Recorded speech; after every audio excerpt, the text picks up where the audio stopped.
consider the example in which the objective function is of minimization.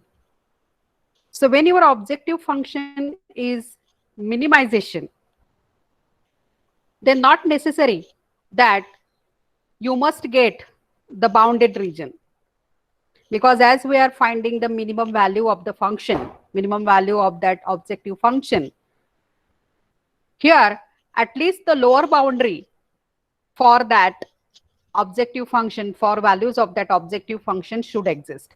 It is like the extreme value of the function, which we calculate using the derivative concept. But here we are using the concept of linear programming problem. So let us go to the second example. So now this LPP has objective function minimization.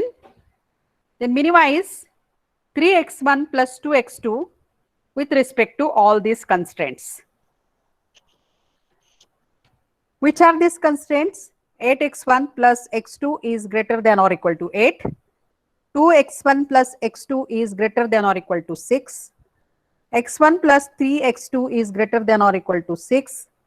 And x1 plus 6x2 is greater than or equal to 8. Obviously, here the next part is the positivity constraint. So again, we will proceed for the example. So again, we neglect means neglecting all these inequalities. If you observe here, all inequalities are greater than or equal to. So first equation we will get it here as 8x1 plus x2 is equals to 8. And in intercept form, we can write it as x1 upon 1 plus x2 upon 8 is equals to 1. Second constraint can be written in this way. 2x1 plus x2 is equal to 6. And in intercept form, it is x1 upon 3 plus x2 upon 6 is equals to 1. Similarly, this third constraint, corresponding constraints I am writing so that we can say this is my first equation. So numbers also are there. This is my first equation. This is my second equation. Then third equation. So here also we are writing it in the intercept form. Now the last one. So again we are writing it in the intercept form here. 8 upon 6, that is 4 upon 3. And 4 upon 3 is nearly equal to 1.3. 1.33 if we'll write, then it will be problematic to plot on the graph paper.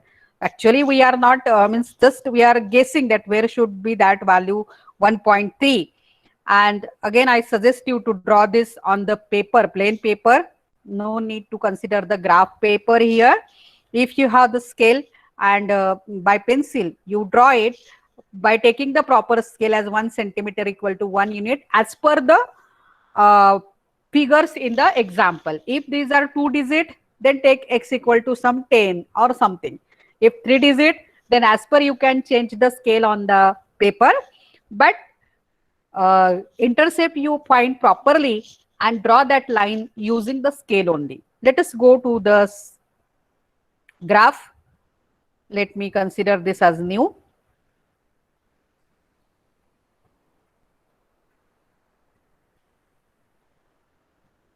Okay. So let us move this to here. Now what is the first? So directly I will draw here the constraint. 8x plus y is greater than or equal to 8. Yes. So look at here. As now here it is greater than or equal to. If we try to find out its feasible region, identify the feasible region of this line, take the vertices of the origin coordinates of the origin 0, 0. Now what we will get here? 0 plus 0, that is 0. 0 is greater than 8, which is not true. So obviously, feasible region of this constraint lies opposite to the origin. Origin will not be the part of this. So origin is here. And you are getting the feasible region here.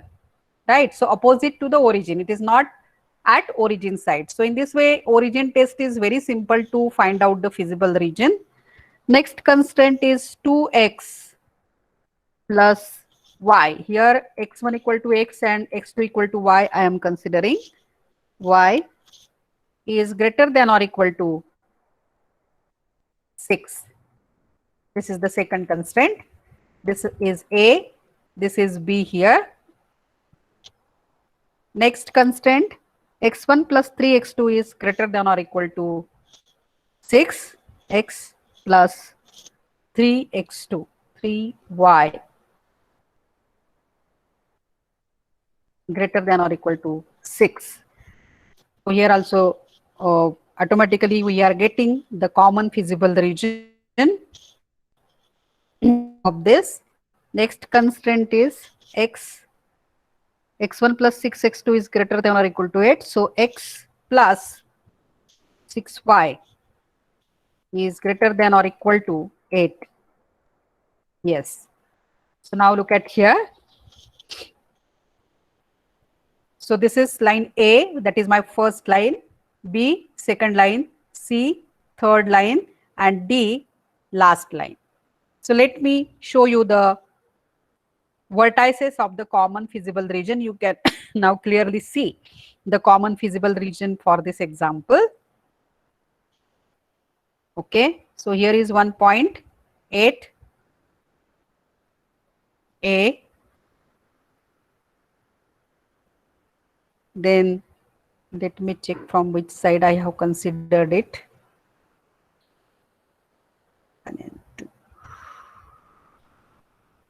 As per, yes.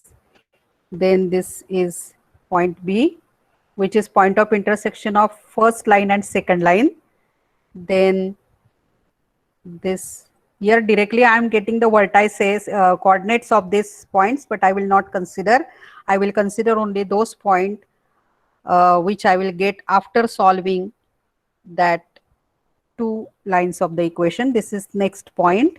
Then now here, yes.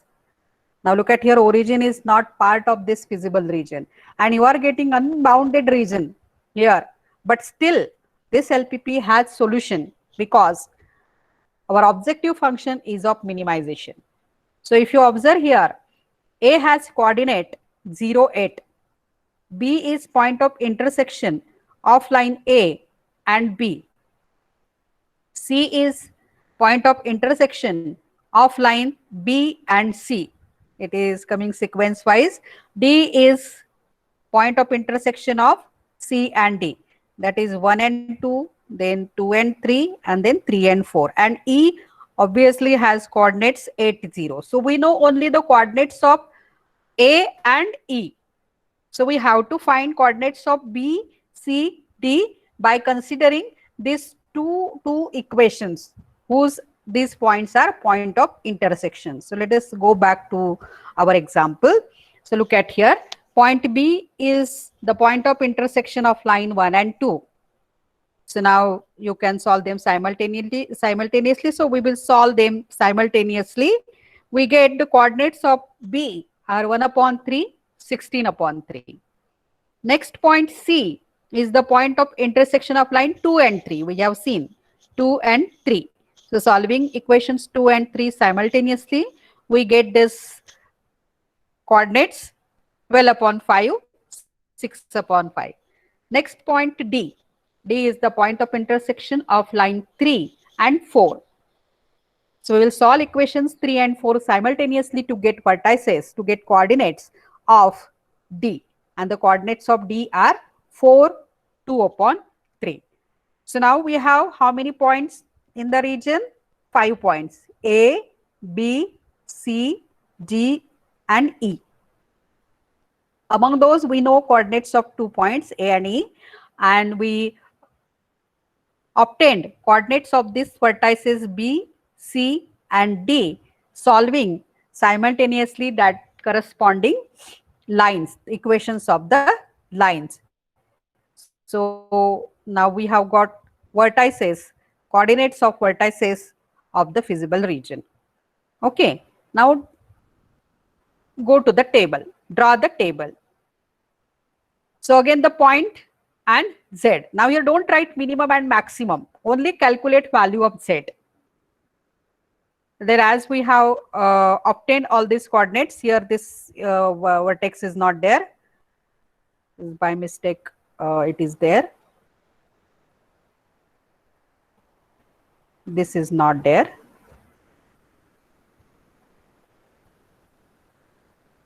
Origin is not part of our feasible region. Only these points are there, A, B, C, D, E. And at each point, we have obtained value of Z. So at A value is 16, then at B value is 35 upon 3, which is nearly equal to 11.66. At C it is 48 upon 5, which is 9.6. D it is 40 upon 3, which is 13.33, and at E it is 24. So easily we can check which is the minimum value, because what is our objective function? Minimization. So we have to find out the minimum value of Z, right? So 9.6 is the minimum value among all these values, which can be our optimal solution. Not can be, which is our optimal solution. So optimal solution for this example is x1 upon x1 is equals to 12 upon 5, the corresponding point here, C, and the corresponding coordinate. So x1 equal to 12 upon 5, x2 equal to 6 upon 5, and at this point, what value of Z we are getting? 9.6, that is 48 upon 5. So that is our optimal solution. So it is not the case that every time we will get the bounded region. If the objective function is of minimization, you may get unbounded region, but still value of Z mean will exist. As always, we check the lower boundary for the values of Z. Suppose if this example is of maximization, right? If this example is of maximization, then you can check out here that this region is going to infinity. It has no any optimal point. It will not end anywhere. So in such case, if objective function is of maximization, this example has unbounded solution because it has unbounded region. But as it is the example of minimization, we are getting value of this Z. So this is one example of minimization. So we discussed maximization first case, second minimization.